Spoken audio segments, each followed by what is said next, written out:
ਬਿਸਮਿल्लाहिर्रहमानिर्रहीम ਤੇ अस्सलाम वालेकुम। 7 ਅਪ੍ਰੈਲ ਪਾਕਿਸਤਾਨ ਦੇ ਵਿੱਚ ਮੰਗਲ ਦੀ ਦੁਪਹਿਰ ਤੇ ਅੱਜ ਦੇ ਪੰਜਾਬੀ ਵੀਲੌਗ 'ਚ ਚੜ੍ਹਦੇ ਤੇ ਲਹਿੰਦੇ ਪੰਜਾਬ ਦੇ ਸੱਜਣਾ ਤੇ ਮਿੱਤਰਾਂ, ਭੈਣਾਂ ਤੇ ਭਰਾਵਾਂ, ਮਾਵਾਂ ਤੇ ਬਜ਼ੁਰਗਾਂ ਨੂੰ ਜੀ ਆਇਆਂ ਨੂੰ। ਸਭ ਤੋਂ ਪਹਿਲੇ ਆਸਿਮ ਮੁਨੀਰਜ਼ ਡਿਫੈਕਟੋ ਫਾਰਮ 47 ਮਿਲਟਰੀ ਰਾਜ ਡੇ 129। ਹੁਣ ਚੱਲਨੇ ਅੱਜ ਦੀਆਂ ਗੂੜੀਆਂ ਨਿੱਘੀਆਂ ਤੇ ਸੰਘਣੀਆਂ ਖਬਰਾਂ ਵਾਲੇ ਪਾਸੇ। ਪਹਿਲੀ ਖਬਰ ਤੁਹਾਡੇ ਸਾਹਮਣੇ ਪੰਜਾਬ ਦੇ ਗੁਜਰਾਂਵਾਲੇ ਡਿਵੀਜ਼ਨ ਤੋਂ ਰੱਖਦੇ ਹਾਂ, ਜਿੱਥੇ ਇੱਕ ਇਹੋ ਜਿਹਾ ਕੰਮ ਹੋ ਰਿਹਾ ਜਿਹਨੇ ਪੂਰੀ ਦੁਨੀਆ ਨੂੰ ਹਿਲਾ ਕੇ ਰੱਖ ਦਿੱਤਾ। ਕੰਮ ਇਹ ਹੋਇਆ ਕਿ ਉੱਥੇ ਮਨਸ਼ਿਆਤ ਦੇ ਮੁਕੱਦਮਿਆਂ 'ਚ ਗ੍ਰਿਫਤਾਰ 186 ਮੁਲਜ਼ਮਾਨ ਦੀਆਂ ਲੱਤਾਂ ਤੋੜ ਦਿੱਤੀਆਂ ਗਈਆਂ ਨੇ। ਜੀ ਹਾਂ, ਤੁਸੀਂ ਦਰੁਸਤ ਸੁਣ ਰਹੇ ਹੋ। ਤੁਹਾਨੂੰ ਲੱਗ ਰਿਹਾ ਹੋਏਗਾ ਮੈਂ ਅਜ਼ਰਾ ਮਜ਼ਾਕ ਕਹਿ ਰਿਹਾ ਵੀ ਲੱਤਾਂ ਭੰਨ ਦਿਆਂਗੇ। ਨਹੀਂ, ਪੁਲਿਸ ਨੇ ਖੁਰਮ ਸ਼ਹਿਜ਼ਾਦ ਉੱਥੇ DPO ਨੇ ਪਿਛਲੇ 1 ਸਾਲ 'ਚ, ਇਸ ਤੋਂ ਪਹਿਲਾਂ ਕਿਸੇ ਬੰਦੇ ਦੀਆਂ ਲੱਤਾਂ ਨਹੀਂ ਸੀ ਟੁੱਟੀਆਂ। 2024 ਦੇ ਵਿੱਚ 2025 ਦਾ ਜਿਹੜਾ ਸਾਲ ਗੁਜ਼ਰਿਆ ਹੈ ਉਹਦੇ ਵਿੱਚ ਜਿਹੜੇ ਬੰਦੇ ਤੇ ਮਨਸ਼ਿਆਤ ਦਾ ਪਰਚਾ ਦਿੱਤਾ ਹੈ ਬਾਅਦ 'ਚ ਉਹਦੀਆਂ ਲੱਤਾਂ ਟੁੱਟੀਆਂ ਸਨ। ਪੁਲਿਸ ਕਹਿੰਦੀ ਹੈ ਕਿ ਜਿਸ ਵੇਲੇ ਰੇਡ ਕੀਤਾ ਫੜਦਿਆਂ ਹੋਇਆ ਬੰਦਾ ਡਿੱਗ ਗਿਆ ਤੇ ਇਹਦੀਆਂ ਲੱਤਾਂ ਟੁੱਟ ਗਈਆਂ। 186 ਦੇ 86 ਬੰਦਿਆਂ ਦੇ ਬਾਰੇ ਇਹੀ ਕਹਾਣੀ ਸੁਣਾਈ ਹੈ। ਇਹਦੇ ਵਿੱਚ ਅਦਾਦੋ ਸ਼ੁਮਾਰ ਹੈਰਾਨਕੁਨ ਨੇ। ਪੂਰੇ ਗੁਜਰਾਂਵਾਲਾ ਡਿਵੀਜ਼ਨ ਦੇ ਵਿੱਚ 186 ਵਾਕਿਆਤ ਹੋਏ ਨੇ। ਗੁਜਰਾਂਵਾਲਾ ਜ਼ਿਲ੍ਹਾ ਦੇ ਵਿੱਚ 158, ਉਹ ਸਾਡੇ DG SPR ਸਾਹਿਬ 58 ਨੂੰ 58 ਕਹਿੰਦੇ ਨੇ ਤੇ ਸਰਕਾਰ ਪੰਜਾਬੀ 'ਚ 58 ਕਹਿਣਾ ਹੈ, ਉਧਰ 58 ਹੀ ਕਹਿਣਾ ਹੈ। ਬਹਰਹਾਲ 158 158 ਜਿਹੜੇ ਲੋਕ ਨੇ ਗੁਜਰਾਂਵਾਲੇ ਡਿਵੀਜ਼ਨ ਦੇ, ਉਹਨਾਂ ਦੀਆਂ ਲੱਤਾਂ ਤੋੜੀਆਂ ਗਈਆਂ ਨੇ। ਉਸ ਤੋਂ ਬਾਅਦ ਗੁਜਰਾਤ ਦੇ 2, ਮੰਡੀ ਬੌਦੀਨ ਦੇ 4। ਇਹ ਪਾਕਿਸਤਾਨ ਦੇ ਵਿੱਚ ਇੱਕ ਨਵਾਂ ਕੰਮ ਹੈ। ਜਿਸ ਤਰ੍ਹਾਂ ਕਿ ਅੱਜ ਅਸੀਂ ਆਪਣੇ ਉਰਦੂ ਵੀਲੌਗ ਦੇ ਵਿੱਚ ਵੀ ਇੱਕ ਦਰਦਨਾਕ ਕਹਾਣੀ ਤੁਹਾਡੇ ਸਾਹਮਣੇ ਰੱਖੀ ਹੈ। ਇੱਕ ਪਾਕਿਸਤਾਨੀ ਬਿਜ਼ਨਸਮੈਨ ਜਿਹੜੇ ਰਹਿੰਦੇ ਸਨ ਸਪੇਨ ਦੇ ਵਿੱਚ, ਬਾਰਸਲੋਨਾ ਦੇ ਵਿੱਚ, ਨਾਂ ਸੀ ਉਹਨਾਂ ਦਾ ਨੁਮਾਨ ਕੈਸਰ। ਉਹਨਾਂ ਨੂੰ ਕਿਸ ਤਰੀਕੇ ਨਾਲ CCD ਨੇ ਇੱਕ ਪੁਲਿਸ ਮੁਕਾਬਲੇ 'ਚ ਪਾਕਿਸਤਾਨ ਦੇ ਵਿੱਚ ਕਤਲ ਕੀਤਾ ਹੈ, ਉਹ ਸਾਡੇ ਉਰਦੂ ਵੀਲੌਗ ਦੇ ਵਿੱਚ ਪੂਰੀ ਸਟੋਰੀ ਤੁਹਾਡੇ ਸਾਹਮਣੇ ਰੱਖੀ ਹੈ, ਪੂਰੇ ਹਕਾਇਕ ਦੇ ਨਾਲ। ਉਹ ਜ਼ਰਾ ਸੁਣੋ, ਤੁਹਾਨੂੰ ਪਤਾ ਲੱਗੇ ਵੀ ਬਣਿਆ ਕੀ ਹੈ। ਇਸ ਪਾਸੇ ਵੀ ਤੁਸੀਂ ਸੁਣੋ। ਇੰਝ ਹੀ ਹੈ ਵੀ ਜੰਗਲ ਦਾ ਕਾਨੂੰਨ ਹੈ, ਮੁਲਕ ਦੇ ਵਿੱਚ ਕੋਈ ਲਾਅ ਨਹੀਂ ਰਹਿ ਗਿਆ, ਕੋਈ ਆਇਨ ਨਹੀਂ ਰਹਿ ਗਿਆ। ਸਾਡੀ ਕੋਈ ਆਲਾ ਅਦਾਲਤ ਹੋਵੇ, ਹਾਈ ਕੋਰਟ ਹੋਵੇ, ਕਿਸੇ ਦੇ ਕੰਨ 'ਤੇ ਜੂੰ ਜਿਹੜੀ ਹੈ ਉਹ ਨਹੀਂ ਰਿੰਗ ਰਹੀ। ਕੋਈ ਇਹਦੇ ਉੱਤੇ ਕੋਈ ਐਕਸ਼ਨ ਲੈਣ ਨੂੰ ਤਿਆਰ ਨਹੀਂ। ਹੁਣ ਜ਼ਰਾ ਗੌਰ ਕਰੋ ਕਿ ਬੰਦੇ ਨੂੰ ਮਨਸ਼ਿਆਤ ਦੇ ਕੇਸ ਦੇ ਵਿੱਚ ਫੜਿਆ ਤੇ ਉਹਦੀਆਂ ਲੱਤਾਂ ਭੰਨ ਦਿੱਤੀਆਂ। ਅੱਛਾ, ਹੁਣ ਤੁਸੀਂ ਸਾਡੀ, ਕਿਉਂਕਿ ਆਵਾਮ ਜਿਹੜੀ ਹੈ, ਅਸੀਂ ਵੀ ਤਾਂ ਸ਼ਿੱਦਤ ਪਸੰਦ ਹੈ ਨਾ। ਅਸੀਂ ਅਗਰ ਸ਼ਿੱਦਤ ਪਸੰਦ ਨਾ ਹੋਈਏ, ਅਸੀਂ ਕਦੀ ਕਿਸੇ ਚਿੜੀ ਕਾਂ ਨੂੰ ਵੀ ਛੱਡਿਆ? ਸਾਡੇ ਲਾਗੇ ਤੇ ਕੋਈ ਪਰਿੰਦਾ ਨਹੀਂ ਬਹਿੰਦਾ, ਕਿਉਂਕਿ ਪਰਿੰਦਾ ਬੈਠਾ ਚਹਿਕਣ ਡਿਆ ਹੋਵੇ ਤੇ ਅਸੀਂ ਉਹਨੂੰ ਉੱਠ ਕੇ ਤੇ ਢੇਮ ਮਾਰ ਦਿੰਦੇ, ਪੱਥਰ ਮਾਰ ਦਿੰਦੇ। ਮਤਲਬ ਅਣਜਾਣੇ ਵੱਡੇ ਸਾਰੇ ਸ਼ਿੱਦਤ ਪਸੰਦੀ ਸਾਡੀ ਕੌਮ 'ਚ ਵੀ ਬੜੀ ਹੈ। ਤੁਹਾਡੇ 'ਚੋਂ ਵੀ ਕਈ ਕਹਿੰਦੇ ਹੋਣੇ ਨੇ ਵੀ ਗਿੱਲ ਸਾਹਿਬ ਇਹ ਨਸ਼ਈ ਨੇ, ਇਹਨਾਂ ਦੀਆਂ ਲੱਤਾਂ ਹੀ ਤੋੜ ਦਿਓ ਤਾਂ ਚੰਗਾ ਹੈ। ਇਹ ਨਸ਼ਾ ਵੇਚਦੇ ਨੇ, ਇਹਨਾਂ ਦੀਆਂ ਲੱਤਾਂ ਹੀ ਤੋੜ ਦਿਓ ਤਾਂ ਚੰਗਾ ਹੈ। ਵੇਖੋ, ਗੱਲ ਇਹ ਹੈ ਕਿ ਜਦੋਂ ਤੁਸੀਂ ਕਿਸੇ ਨੂੰ ਵੀ ਕਾਨੂੰਨ ਨੂੰ ਅਬਿਊਜ਼ ਕਰਨ ਦੀ ਇਜਾਜ਼ਤ ਦਿੰਦੇ ਹੋ, ਉਹ ਕਿਉਂਕਿ ਤੁਹਾਡੇ ਖਿਲਾਫ ਨਹੀਂ ਹੋ ਰਿਹਾ ਹੁੰਦਾ ਤੇ ਤੁਹਾਨੂੰ ਬੜਾ ਸਵਾਦ ਆਉਂਦਾ ਜਦੋਂ ਕਿਸੇ ਹੋਰ ਦੀ ਫਿਟਿੰਗ ਹੁੰਦੀ ਹੈ ਨਾ, ਮਤਲਬ ਕਿ ਕਿਸੇ ਹੋਰ ਦੀ ਉਹਦਾ ਸੌਫਟਵੇਅਰ ਅਪਡੇਟ ਹੁੰਦਾ ਤੇ ਤੁਸੀਂ ਬੜੇ ਰਾਜ਼ੀ ਹੁੰਦੇ ਵੀ ਚੰਗਾ, ਇਹਦੇ ਨਾਲ ਇੰਝ ਹੀ ਹੋਣਾ ਚਾਹੀਦਾ। ਜਿਵੇਂ ਪਾਕਿਸਤਾਨੀ ਲਿਬਰਲ ਮੁਰੀਦਕੇ ਦੇ ਵਿੱਚ ਕਹਿ ਰਹੇ ਸਨ ਵੀ ਇਹਨਾਂ ਨੂੰ ਹੋਰ ਮਾਰੋ ਕਿਉਂਕਿ ਉਹਨਾਂ ਨੂੰ ਉਹਨਾਂ ਦੀ ਸਿਆਸਤ ਪਸੰਦ ਨਹੀਂ ਸੀ। ਉਹ ਮੈਨੂੰ ਵੀ ਉਹਨਾਂ ਦੀ ਸਿਆਸਤ ਪਸੰਦ ਨਹੀਂ ਸੀ, ਮੈਂ ਵੀ ਉਹਨਾਂ ਦੇ ਨਜ਼ਰੀਆਤ ਨਾਲ ਕਿਤੇ ਨਹੀਂ ਸੀ ਖਲੋ ਸਕਦਾ। ਲੇਕਿਨ ਇਹਦਾ ਮਤਲਬ ਇਹ ਨਹੀਂ ਕਿ ਤੁਹਾਡਾ ਕੋਈ ਮੁਖਾਲਫ ਹੈ ਤੇ ਆਖੋ ਵੀ ਇਹਨੂੰ ਹੋਰ ਮਾਰੋ। ਇਹ ਦਰਿੰਦਗੀ ਹੈ, ਇਹ ਇਨਸਾਨੀਅਤ ਨਹੀਂ ਹੈ। ਜਦੋਂ ਤੁਸੀਂ ਇਹੋ ਜਿਹੇ ਕਾਨੂੰਨ ਬਣਾ ਦਿੰਦੇ ਹੋ ਔਰ ਇਜਾਜ਼ਤਾਂ ਦੇ ਦਿੰਦੇ ਹੋ ਤੇ ਫਿਰ ਕੌਣ ਫੈਸਲਾ ਕਰੇਗਾ ਕਿ ਕੋਈ ਵਾਕਿਆ ਹੀ ਨਸ਼ੇ ਦੇ ਕੇਸ ਦੇ ਵਿੱਚ ਬੁੱਕ ਹੋਇਆ? ਫਿਰ ਕੋਈ ਤਗੜਾ ਬੰਦਾ, ਕੋਈ ਸਾਹੂਕਾਰ ਜਿਹੜਾ ਹੈ, ਉਹਨੇ ਕਿਸੇ ਦੀਆਂ ਲੱਤਾਂ ਤੜਵਾਉਣੀਆਂ ਹੋਣ, ਕਿਸੇ ਦੀ ਬੱਚੀ ਔਰ ਬੱਚਾ, ਮਤਲਬ ਕਿਸੇ ਦੀ ਸਾਹੂਕਾਰ ਦੀ ਬੱਚੀ ਨਾਲ ਕੋਈ ਮੁੰਡਾ ਯੂਨੀਵਰਸਿਟੀ ਪੜ੍ਹਦਾ ਹੋਵੇ ਔਰ ਉਹ ਇੱਕ ਦੂਜੇ ਨੂੰ ਪਸੰਦ ਕਰਦੇ ਹੋਣ ਤੇ ਸਾਹੂਕਾਰ ਨੂੰ ਇਹ ਪਸੰਦ ਨਾ ਹੋਵੇ ਤੇ ਉਹ ਪੁਲਿਸ ਨੂੰ ਪੈਸੇ ਦੇਵੇ ਵੀ ਇਹ 'ਤੇ ਕਰੋ ਨਸ਼ੇ ਦਾ ਪਰਚਾ, ਇਹਨੂੰ ਡੱਕੋ ਤੇ ਇਹਦੀ ਗੱਡੀ ਦੇ ਪਿਛਲੇ ਪਾਸਿਓਂ ਆਪੇ ਹੀ ਕੋਈ ਨਸ਼ਾ ਕੱਢ ਲਓ ਤੇ ਇਹ 'ਤੇ ਦਿਓ ਪਰਚਾ, ਦੇ ਦੀਆਂ ਲੱਤਾਂ ਤੋੜ ਦਿਓ। ਕਿਉਂਕਿ ਅੱਜ ਕੱਲ੍ਹ ਤੁਸੀਂ ਖੁਰਮ ਸ਼ਹਿਜ਼ਾਦ ਸਾਹਿਬ ਜਿਹੜੇ DPO ਸਾਹਿਬ ਨੇ, ਉਹਨਾਂ ਦੀ ਫੋਰਸ ਜਿਹੜੀ ਹੈ ਸਾਰਿਆਂ ਦੀਆਂ ਲੱਤਾਂ ਤੋੜੀ ਜਾ ਰਹੇ ਨੇ। ਇਹ ਹੁਣ ਮੈਨੂੰ ਦੱਸੋ ਵੀ ਐਡੀ ਕਰਪਟ ਪੁਲਿਸ, ਕੱਲੀ ਪੁਲਿਸ ਕਰਪਟ ਨਹੀਂ, ਸਾਡੀ ਸੁਸਾਇਟੀ ਸਾਰੀ ਦਾ ਹੀ ਕਾਫੀ ਸਾਰਾ ਇਹੋ ਜਿਹਾ ਹੀ ਹਾਲ ਹੈ ਤੇ ਸਾਰੇ ਅਦਾਰਿਆਂ ਦਾ ਹੁਣ ਤੇ ਸਭ ਕੁਝ ਹੀ ਸਾਹਮਣੇ ਆ ਗਿਆ।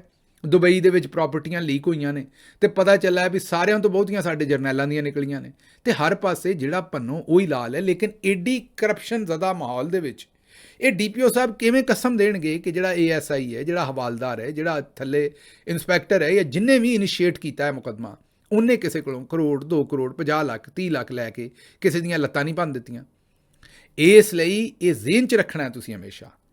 ਮੈਂ ਤੁਹਾਨੂੰ ਪਹਿਲੇ ਵੀ ਕਿਹਾ ਕਿ ਪਾਕਿਸਤਾਨੀ ਕੌਮ ਦੇ ਵਿੱਚ ਜਦੋਂ ਨੇਫਿਆਂ 'ਚ ਪਿਸਤੌਲ ਚੱਲਦੇ ਨੇ, ਇਹ ਗਿੱਲ ਸਾਹਿਬ ਬੜਾ ਚੰਗਾ ਹੈ। ਇਹ ਜਿਹੜਾ ਲੋਕਾਂ ਦੀਆਂ ਧੀਆਂ ਭੈਣਾਂ ਨੂੰ ਛੇੜਦੇ ਨੇ ਨਾ, ਇੰਝ ਹੀ ਹੋਣਾ ਚਾਹੀਦਾ ਹੈ। ਵੇਖੋ ਗੱਲ ਇਹ ਕਿ ਤੁਹਾਨੂੰ ਕਿਸ ਤਰ੍ਹਾਂ ਪਤਾ ਵੀ ਕਿਸੇ ਨੇ ਛੇੜਿਆ ਕਿ ਨਹੀਂ ਛੇੜਿਆ। ਇਹ ਨੇਫਿਆਂ 'ਚ ਤੁਹਾਨੂੰ ਲੱਗਦਾ ਵੀ ਮਾੜਿਆਂ ਦੇ ਲੋਕ, ਮਾੜਿਆਂ ਦੇ ਬੱਚੇ ਜਿਹੜੇ ਨੇ ਉਹ ਹੀ ਕਿਸੇ ਦੀ ਕੁੜੀਆਂ ਨੂੰ ਛੇੜਦੇ ਨੇ, ਤਗੜਿਆਂ ਦੇ ਨਹੀਂ ਛੇੜਦੇ। ਇਹ ਤਗੜੇ ਦਾ ਪੁੱਤਰ ਜਸਟਿਸ ਆਸਿਫ ਦਾ ਪੁੱਤਰ ਜਿਹੜਾ ਹੈ, ਜਿਨੇ 2 ਬੱਚੀਆਂ ਨੂੰ ਆਪਣੀ ਲੈਂਡ ਕਰੂਜ਼ਰ ਥੱਲੇ ਦੇ ਕੇ ਫੇਂਕ ਕੇ ਮਾਰ ਛੱਡਿਆ ਸੀ, ਉਹ ਛੋਟਾ ਜੁਰਮ ਸੀ। ਉਹ ਛੇੜਨ ਤੋਂ, ਮੈਂ ਨਹੀਂ ਆਂਦਾ ਵੀ ਛੇੜਨਾ ਛੋਟਾ ਜੁਰਮ ਹੈ, ਲੇਕਿਨ ਉਹ ਛੇੜਨ ਤੋਂ ਛੋਟਾ ਜੁਰਮ ਸੀ ਵੀ ਉਹ ਕੁਚਲ ਹੀ ਛੱਡੀਆਂ ਉੱਤੋਂ ਦੀ ਗੱਡੀ ਗੁਜ਼ਾਰ ਕੇ, ਉਹ ਛੋਟਾ ਜੁਰਮ ਸੀ। ਅਗਲਿਆਂ ਇੰਜ ਕੱਢਿਆ ਉਹਨਾਂ ਨੂੰ ਜਿਵੇਂ ਮੱਖਣ ਦੇ ਵਾਲ ਚੋਂ ਕੱਢੀਦਾ, ਮੱਖਣ ਚੋਂ ਵਾਲ ਕੱਢੀਦਾ, ਇੰਜ ਉਹ ਕੱਢ ਕੇ ਲੈ ਗਏ ਜਸਟਿਸ ਸਾਹਿਬ 3 ਦਿਨਾਂ 'ਚ। ਉੱਥੇ ਤੇ ਕੋਈ ਨੇਫਿਆਂ 'ਚ ਪਿਸਤੌਲ ਨਹੀਂ ਚੱਲੇ। ਮੈਂ ਨਹੀਂ ਆਂਦਾ ਵੀ ਉਹਦੇ ਨੇਫੇ 'ਚ ਵੀ ਪਿਸਤੌਲ ਚੱਲਣਾ ਚਾਹੀਦਾ, ਮੈਂ ਕਿਸੇ ਵੀ ਗੈਰ ਕਾਨੂੰਨੀ ਕੰਮ ਨੂੰ ਸਪੋਰਟ ਨਹੀਂ ਕਰਦਾ, ਲੇਕਿਨ ਮੈਂ ਤੁਹਾਨੂੰ ਸਿਰਫ ਇਹ ਦੱਸਣਾ ਹੈ ਵੀ ਇਹ ਜਿਹੜੇ ਬੜੇ ਨਾਡੂ ਖਾਂ ਬਣਦੇ ਨੇ ਨਾ ਔਰ ਆਂਦੇ ਨੇ ਕਿ ਨੇਫਿਆਂ 'ਚ ਪਿਸਤੌਲ ਚੱਲੇ ਨੇ, ਇਹਨੂੰ ਅਸੀਂ ਇਹ ਕਰ ਦਿੱਤਾ, ਇਹਨੂੰ ਇਹ ਕਰ ਦਿੱਤਾ, ਇਹ ਇੱਕ ਖਾਸ ਲੈਵਲ ਤੱਕ ਹੈ। ਜਿਵੇਂ ਫੋਕਰ ਜਹਾਜ਼ ਇੱਕ ਖਾਸ ਲੈਵਲ ਤੱਕ ਉੱਡ ਸਕਦਾ ਹੈ ਨਾ, ਇਹ ਉੱਥੇ ਤੱਕ ਉੱਡ ਸਕਦੇ ਨੇ, ਉਦੋਂ ਉੱਤੇ ਨਹੀਂ। ਕਿਸੇ ਜਰਨੈਲ ਦੇ ਬੱਚੇ ਵਾਸਤੇ ਕੋਈ ਕਿਸੇ ਦਾ ਮਤਲਬ ਜਰਨੈਲਾਂ ਦੇ ਸਾਰੇ ਬੱਚੇ ਹਾਜੀ ਨੇ, ਵੱਡੇ ਵੱਡੇ ਸਿਆਸਤਦਾਨਾਂ ਦੇ ਬੱਚੇ ਹਾਜੀ ਨੇ, ਬੜੇ ਬੜੇ ਸਾਹੂਕਾਰਾਂ ਦੇ ਬੱਚੇ ਸਾਰੇ ਹਾਜੀ ਨੇ, ਉਹ ਕੁੜੀਆਂ ਨਹੀਂ ਛੇੜਦੇ। ਉਹਨਾਂ ਦੇ ਨੇਫਿਆਂ 'ਚ ਪਿਸਤੌਲ ਕਿਉਂ ਨਹੀਂ ਚੱਲਦੇ? ਇਹ ਮਾੜਿਆਂ ਦੇ ਨੇਫਿਆਂ 'ਚ ਪਿਸਤੌਲ ਕਿਉਂ ਚੱਲਦੇ ਨੇ? ਔਰ ਤੁਸੀਂ ਵੀ ਸਾਰੇ ਤਾੜੀਆਂ ਮਾਰਦੇ ਹੋ। ਇਹ ਜਦੋਂ ਤੁਸੀਂ ਮਾਸ਼ਰੇ ਨੂੰ ਜੰਗਲ ਦਾ ਮਾਸ਼ਰਾ ਬਣਾ ਦਿੰਦੇ ਹੋ ਔਰ ਉਸ ਵੇਲੇ ਤਾੜੀਆਂ ਵੀ ਮਾਰਦੇ ਹੋ, ਹੈਵਾਨੀਅਤ ਤੁਹਾਡੇ ਅੰਦਰ ਵੀ ਹੈ, ਤੁਸੀਂ ਵੀ ਜ਼ਿੰਮੇਦਾਰ ਹੋ। ਅਗਰ ਤੁਹਾਨੂੰ ਉਹ ਨਿੰਮੀ ਬਗੈਰਤੀ ਦੀ ਖੁਸ਼ੀ ਹੁੰਦੀ ਹੈ ਨਾ ਕਿਸੇ ਨਾਲ ਇਹੋ ਜਿਹਾ ਜ਼ੁਲਮ ਦੇਖ ਕੇ, ਤੇ ਫਿਰ ਸਮਝ ਜਾਓ ਵੀ ਤੁਸੀਂ ਵੀ ਅੰਦਰੋਂ, ਮਾਜ਼ਰਤ ਮੇਰੇ ਇਹਨਾਂ ਅਲਫਾਜ਼ ਦੇ ਉੱਤੇ, ਤੁਸੀਂ ਵੀ ਠੰਡੇ ਬਗੈਰਤ ਹੋ। ਤੁਹਾਨੂੰ ਤਕਲੀਫ ਉਦਣ ਹੋਣੀ ਹੈ ਜਿੱਦਣ ਤੁਹਾਡੇ ਆਪਣੇ ਘਰ 'ਚ ਕਿਸੇ ਨਾਲ ਹੋਣਾ ਹੈ। ਇਸ ਵਾਸਤੇ ਇਹਨਾਂ ਨੂੰ ਤੁਹਾਡੀ ਇਸ ਨਫਸੀਆਤ ਦਾ ਪਤਾ ਹੈ ਵੀ ਇਹ ਲੋਕੀ ਬੜੇ ਰਾਜ਼ੀ ਹੁੰਦੇ ਨੇ। ਜਿਹੜਾ ਜ਼ਰਾ ਭੰਨ ਤੋੜ ਕਰੇ ਨਾ ਬੰਦਾ ਆ ਕੇ ਥਾਣੇ ਦੇ ਵਿੱਚ ਕਿਤੇ ਵੀ, ਤਾਂ ਆਉਂਦੇ ਨੇ ਵੀ ਬੜਾ ਜਨਾਬ ਤਰਨਾਟ ਕਿਸਮ ਦਾ SHO ਆਇਆ, ਇਹਨਾਂ ਤੇ ਇੱਕ ਵਾਰ ਲੰਮਿਆਂ ਪਾਤਾ ਹਰ ਸ਼ਹਿਰ ਨੂੰ। ਉਹ ਜਦੋਂ ਹਰ ਸ਼ਹਿਰ ਨੂੰ ਲੰਮਿਆਂ ਪਾਉਂਦਾ ਹੈ ਨਾ, ਤੇ ਫਿਰ ਰੇਟ ਵੀ ਮੁੱਕਦੇ ਨੇ। ਜਦੋਂ ਹਰ ਸ਼ਹਿਰ ਨੂੰ ਲੰਮਿਆਂ ਪਾਉਂਦਾ ਨਾ, ਜਿਹਦੇ ਕੋਲ ਅਸਲਾ ਸ਼ਸਲਾ ਆ ਜਾਏ, ਤੁਸੀਂ ਇਹ ਇੰਟਰਨੈਸ਼ਨਲ ਜੰਗਾਂ 'ਚ ਵੀ ਵੇਖੋ ਵੀ ਜਿਹੜਾ ਮੁਲਕ ਬਹੁਤਾ ਤਗੜਾ ਹੋ ਜਾਏ, ਉਹਦੇ ਕੋਲ ਅਸਲਾ ਆ ਜਾਏ, ਫਿਰ ਉਹਦੇ 37ਵੀਂ 100 ਨੇ, ਉਹ ਜਿੱਧਰ ਨੂੰ ਦਿਲ ਕਰਦਾ ਉੱਧਰ ਨੂੰ ਮੂੰਹ ਕਰ ਲੈਂਦਾ। ਕੋਈ ਕਾਨੂੰਨ ਉਹਦੇ ਉੱਤੇ ਨਹੀਂ, ਕੋਈ ਜ਼ਾਬਤਾ ਉਹਦੇ ਉੱਤੇ ਨਹੀਂ। ਇਸ ਲਈ ਇਹ ਇਨਸਾਨਾਂ ਦਾ ਮੁਲਕ ਹੀ ਰਹਿਣ ਦੇਈਏ, ਹੈਵਾਨਾਂ ਦਾ ਮੁਲਕ ਜਿਹੜਾ ਅਸੀਂ ਬਣਾ ਦਿੱਤਾ ਹੈ ਉਸ ਤੋਂ ਪਿੱਛੇ ਜਾਈਏ। ਇਹ ਹੁਣ ਜਿਹੜੇ 186 ਲੋਕ ਜਿਨ੍ਹਾਂ ਦੀਆਂ ਲੱਤਾਂ ਭੰਨ ਛੱਡੀਆਂ ਨੇ, ਇਹਨਾਂ ਨੂੰ ਜ਼ਾਹਿਰ ਹੈ ਕਦੀ ਨਾ ਕਦੀ ਇਨਸਾਫ ਤਾਂ ਮਿਲਣਾ ਚਾਹੀਦਾ। ਲੇਕਿਨ ਹੁਣ ਜਸਟਿਸ ਅਲੀ ਜ਼ਿਆ ਬਾਜਵਾ ਸਾਹਿਬ ਨੇ ਕਿਹਾ ਵੀ ਅਸੀਂ ਤੁਹਾਡੇ ਮੂੰਹ ਵੇਖਦੇ ਰਹੀਏ, ਕੀ ਕਰੀਏ। ਅੱਛਾ, ਇਹਦੇ ਵਿੱਚ ਇੱਕ ਬੜਾ ਮਜ਼ਕਾ ਖੇਜ਼ ਕੰਮ ਹੋਰ ਹੋਇਆ। ਅਦਾਲਤ ਨੂੰ ਇਹ ਸਾਰੀ ਗੱਲ ਪਤਾ ਤਦ ਲੱਗੀ ਕਿ ਇੱਕ ਮੁਲਜ਼ਮ ਨੇ, ਜਿਹਨੂੰ ਇਹਨਾਂ ਫੜਨਾ ਸੀ ਮਨਸ਼ੀਆਤ ਦੇ ਕੇਸ ਦੇ ਵਿੱਚ, ਪੁਲਿਸ ਉਹਨੂੰ ਫੜਨਾ ਚਾਹੁੰਦੀ ਸੀ, ਉਹਨੇ ਜ਼ਮਾਨਤ ਦੀ ਐਪਲੀਕੇਸ਼ਨ ਦਿੱਤੀ ਸੀ ਜਾਂ ਫੜਿਆ ਹੋਇਆ ਸੀ, ਉਹ ਜ਼ਮਾਨਤ ਕਰਵਾਉਣਾ ਚਾਹੁੰਦਾ ਸੀ, ਤੇ ਅਦਾਲਤ ਨੇ ਉਹਦੀ ਜ਼ਮਾਨਤ, ਇਸ ਦੇ ਬਾਵਜੂਦ ਕਿ ਅਦਾਲਤ ਨੂੰ ਪਤਾ ਲੱਗ ਗਿਆ ਵੀ 186 ਬੰਦਿਆਂ ਦੀਆਂ ਲੱਤਾਂ ਤੋੜ ਛੱਡੀਆਂ ਨੇ, ਅਦਾਲਤ ਨੇ ਉਸ ਦੇ ਬਾਵਜੂਦ ਉਹਨੂੰ ਜ਼ਮਾਨਤ ਨਹੀਂ ਦਿੱਤੀ। ਇੱਕ ਪਾਸੇ ਅਦਾਲਤ ਬੜਕਾ ਮਾਰ ਰਹੀ ਹੈ, ਪੁਲਿਸ ਨੂੰ ਕਹਿ ਰਹੀ ਹੈ ਕਿ ਤੁਹਾਡੀ ਐਸੀ ਦੀ ਤੈਸੀ, ਤੁਸੀਂ ਇਹ ਕੰਮ ਦੋਹਰੇ ਨਹੀਂ ਕਰਨਾ, ਔਰ ਨਾਲ ਜ਼ਮਾਨਤ ਬਰਖਾਸਤ ਕਰਕੇ ਉਹਨਾਂ ਦੇ ਹੱਥ ਉਹ ਮੁਲਜ਼ਮ ਦੇ ਰਹੀ ਵੀ ਲੈ ਜਾਓ, ਇਹਦੀਆਂ ਵੀ ਲੱਤਾਂ ਤੋੜ ਦਿਓ। ਮੈਨੂੰ ਇਸ ਮੁਨਾਫਕਤ ਦੀ ਮੇਰੀ ਸਮਝ ਤੋਂ ਬਾਹਰ ਹੈ ਵੀ ਇਹ ਸਾਡੀਆਂ ਆਲਾ ਤਰੀਨ ਅਦਾਲਤਾਂ ਵੀ ਕਿਹੜੇ ਪਾਸੇ ਨੂੰ ਚਲੇ ਗਈਆਂ ਨੇ। ਜਦੋਂ ਤੁਹਾਨੂੰ ਪਤਾ ਲੱਗ ਗਿਆ ਕਿ ਉਹਦੇ 'ਚ ਟਾਰਚਰ ਇਨਵੋਲਵ ਹੈ, ਤੇ ਬਜਾਏ ਇਸ ਦੇ ਕਿ ਉਹ ਪੁਲਿਸ ਵਾਲਿਆਂ ਨੂੰ ਫੜ ਕੇ ਅੰਦਰ ਦਿਓ ਔਰ ਉਸ ਬੰਦੇ ਨੂੰ ਜ਼ਮਾਨਤ ਦਿਓ ਤਾਂ ਕਿ ਉਹ ਮਹਿਫੂਜ਼ ਰਵੇ ਔਰ ਉਹਦੀ ਇਨਵੈਸਟੀਗੇਸ਼ਨ ਹੋਣ ਦਿਓ। ਅਗਰ ਇਨਵੈਸਟੀਗੇਸ਼ਨ, ਜਾਂ ਉਹਨੂੰ ਜੇਲ੍ਹ ਭੇਜ ਦਿਓ, ਕਹੋ ਪੁਲਿਸ ਨੇ ਜਿਹੜੀ ਇਨਵੈਸਟੀਗੇਸ਼ਨ ਕਰਨੀ ਜੇਲ੍ਹ ਦੇ ਅੰਦਰ ਕਰਨੀ ਹੈ, ਤਾਂ ਕਿ ਔਰ ਐਫੀਡੇਵਿਟ ਲਵੋ ਵੀ ਇਸ ਬੰਦੇ ਦੀ ਸਿਹਤ ਨੂੰ ਕੋਈ ਖਰਾਬੀ ਨਹੀਂ ਹੋਏਗੀ। ਪੁਲਿਸ ਜਿੰਨੀ ਵੀ ਇਨਵੈਸਟੀਗੇਸ਼ਨ ਕਰੇਗੀ, CCTV ਕੈਮਰਾ ਲਾ ਕੇ ਕਰੇਗੀ ਔਰ ਅਦਾਲਤ ਨੂੰ ਉਹਦਾ ਪ੍ਰੂਫ ਦਿੱਤਾ ਜਾਏਗਾ ਕਿ ਸਿਹਤਮੰਦ ਹੈ। ਔਰ ਹਰ ਹਫਤੇ ਇਸ ਮੁਲਜ਼ਮ ਨੂੰ ਅਦਾਲਤ ਦੇ ਸਾਹਮਣੇ ਪੇਸ਼ ਕਰੋ ਔਰ ਪਤਾ ਲੱਗੇ ਅਦਾਲਤ ਨੂੰ ਕਿ ਇਹ ਸਿਹਤਮੰਦ ਹੈ। ਜਾਂ ਤਾਂ ਇਹੋ ਜਿਹਾ ਆਰਡਰ ਪਾਸ ਕਰੋ, ਪਤਾ ਵੀ ਲੱਗੇ। ਮਤਲਬ ਆਵੇ ਦਾ ਆਵਾ ਹੀ ਵਿਗੜਿਆ। ਔਰ ਇਸੇ ਵਜ੍ਹਾ ਤੋਂ ਜਿਹੜੇ ਜ਼ਾਲਮ ਨੇ ਉਹਨਾਂ ਨੂੰ ਪਤਾ ਹੈ ਕਿ ਉਹ DPO ਦੇ ਜਿਹੜੇ ਵੀ ਵਕੀਲ ਸਨ, ਉਹਨਾਂ ਕਿਹਾ ਜੀ ਆਇੰਦਾ ਅਸੀਂ ਇੰਜ ਨਹੀਂ ਕਰਦੇ, 186 ਦੀਆਂ ਲੱਤਾਂ ਤੋੜ ਦਿੱਤੀਆਂ, ਆਇੰਦਾ ਨਹੀਂ ਤੋੜਾਂਗੇ। ਉਹਨਾਂ ਕਿਹਾ ਅੱਛਾ ਜ਼ਮਾਨਤ ਕੈਂਸਲ, ਲੈ ਜਾਓ, ਇਹਦੀਆਂ ਵੀ ਤੋੜ ਦਿਓ। ਹੱਦ ਮੁੱਕੀ ਪਈ ਹੈ। ਮਤਲਬ ਇੱਥੇ ਕਿਹੜੀ ਗੱਲ ਕਰੀਏ ਤੇ ਕਿਹੜੀ ਨਾ ਕਰੀਏ। ਅੱਛਾ ਜੀ, ਕੈਸਰ ਅਹਿਮਦ ਸ਼ੇਖ ਸਾਹਿਬ ਵਫਾਕੀ ਵਜ਼ੀਰ ਬਰਾਏ ਸਰਮਾਇਆਕਾਰੀ ਬੋਰਡ, ਉਹਨਾਂ ਨਵਾਂ ਕੱਟਾ ਖੋਲ੍ਹ ਦਿੱਤਾ ਹੈ। ਉਹਨਾਂ ਕਿਹਾ ਹੈ ਕਿ ਪਿਛਲੇ ਦਿਨੋਂ ਹੁੰਡੀ ਹਵਾਲੇ ਦੇ ਜ਼ਰੀਏ ਅਰਬੋਂ ਡਾਲਰ ਜਿਹੜੇ ਨੇ ਉਹ ਦੁਬਈ ਤੇ ਦੂਜੇ ਮੁਲਕਾਂ 'ਚ ਭੇਜੇ ਗਏ। ਜਿਹੜੇ ਸਿਆਣੇ ਬੰਦੇ ਹੁੰਦੇ ਨਾ, ਕਈ ਵਾਰੀ ਉਹ ਗੱਲ ਇਹੋ ਜਿਹੀ ਕਰਦੇ ਨੇ ਵੀ ਉਹ ਜਾਣ ਕੇ ਹੀ, ਉਹਨਾਂ ਦਾ ਦਿਲ ਹੈ ਵੀ ਇਹ ਫਸ ਜਾਣ ਸਾਰੇ। ਉਹ ਐਡੇ ਕਮਲੇ ਨਹੀਂ ਵੈਸੇ ਕੈਸਰ ਸ਼ੇਖ ਸਾਹਿਬ, ਕਾਰੋਬਾਰੀ ਆਦਮੀ ਨੇ, ਉਹਨਾਂ ਨੂੰ ਸਾਰਾ ਪਤਾ ਵੀ ਮੈਂ ਕਿਹੜੀ ਗੱਲ ਕਰਨ ਡਿਆ। ਉਹਨਾਂ ਕਿਹਾ ਵੀ ਪਿਛਲੇ ਦਿਨਾਂ ਦੇ ਵਿੱਚ ਅਰਬੋਂ ਡਾਲਰ, ਜੀ ਹਾਂ ਅਰਬਾਂ ਰੁਪਈਆ ਨਹੀਂ, ਅਰਬੋਂ ਡਾਲਰ ਪਾਕਿਸਤਾਨ ਤੋਂ ਹਵਾਲਾ ਹੁੰਡੀ, ਮਤਲਬ ਜਾਲੀ ਤਰੀਕੇ ਦੇ ਨਾਲ ਉਹ ਦੁਬਈ ਗਏ। ਉਹਨਾਂ ਕਿਹਾ ਘੱਲਣ ਵਾਲਿਆਂ ਨੂੰ ਮੈਂ ਮਨਾ ਕਰਦਾ ਰਿਹਾ ਵੀ ਨਾ ਘੱਲੋ, ਡੁੱਬ ਜਾਓਗੇ। ਉਹਨਾਂ ਕਿਹਾ ਹੁਣ ਦੁਬਈ 'ਚ ਪ੍ਰਾਪਰਟੀਆਂ ਵੀ ਡੁੱਬ ਗਈਆਂ ਤੇ ਉਹਨਾਂ ਦੇ ਪੈਸੇ ਡੁੱਬ ਗਏ। ਹੁਣ ਅਗਰ ਕੋਈ ਵੀ ਮੁਹੱਜ਼ਬ ਮੁਲਕ ਹੁੰਦਾ, ਫੌਰੀ ਤੌਰ 'ਤੇ ਸ਼ੇਖ ਸਾਹਿਬ ਨੂੰ ਗ੍ਰਿਫਤਾਰ ਨਹੀਂ, ਮੁਅੱਜ਼ਜ਼ ਆਦਮੀ ਨੇ ਗ੍ਰਿਫਤਾਰ ਕਿਉਂ ਕਰਨਾ?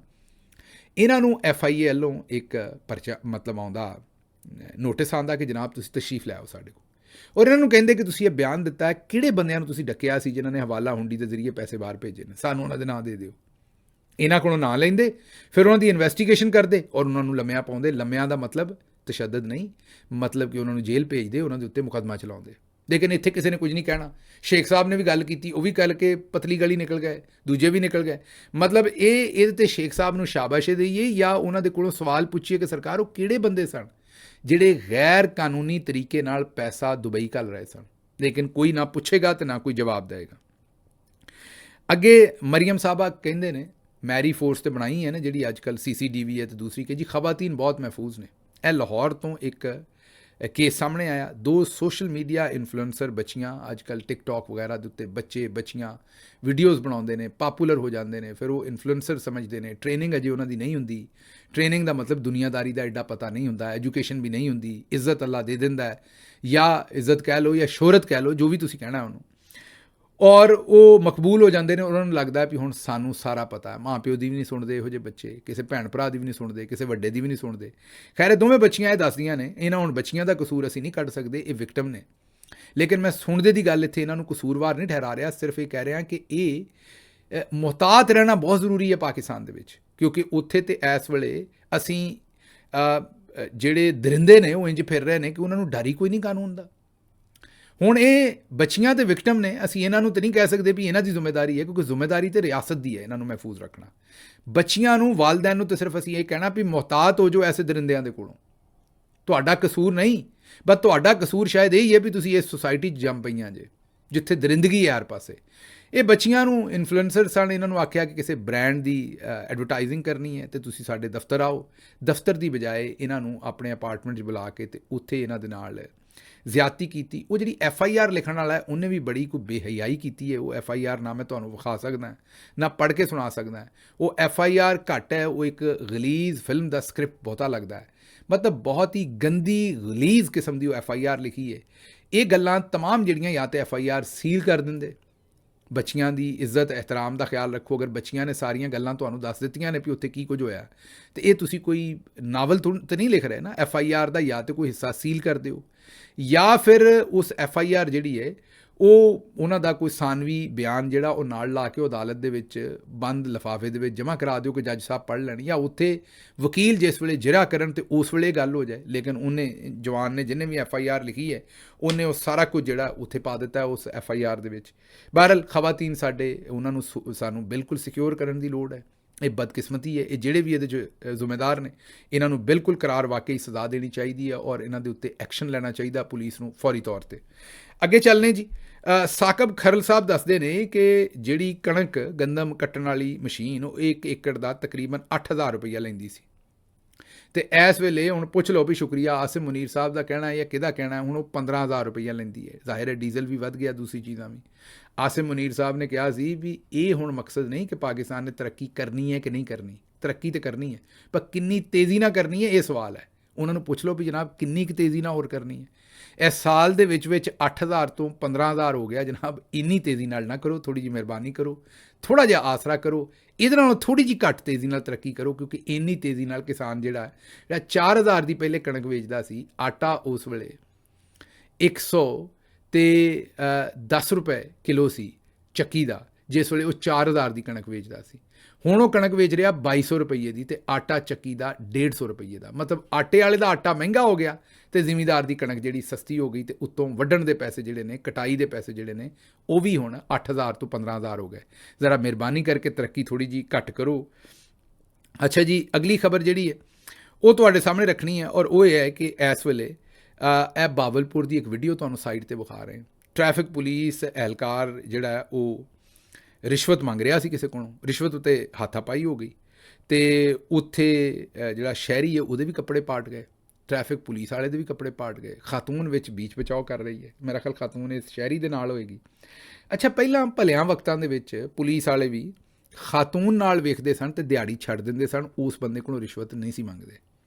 ਉਹਨਾਂ ਨੂੰ ਲੱਗਦਾ ਸੀ ਕਿ ਯਾਰ ਨਾਲ ਖਾਤੂਨ ਹੈ, ਕਿਉਂਕਿ ਧੀਆਂ ਭੈਣਾਂ ਸਾਂਝੀਆਂ ਸਮਝੀਆਂ ਜਾਂਦੀਆਂ ਸਨ, ਅਤੇ ਚਲੋ ਪਿੱਛੋਂ ਕੋਈ ਇਕੱਲਾ ਆਏਗਾ ਉਹਦੇ ਕੋਲ ਰਿਸ਼ਵਤ ਲੈ ਲਾਂਗੇ, ਇਹਨਾਂ ਨੂੰ ਜਾਣ ਦਿੰਦੇ।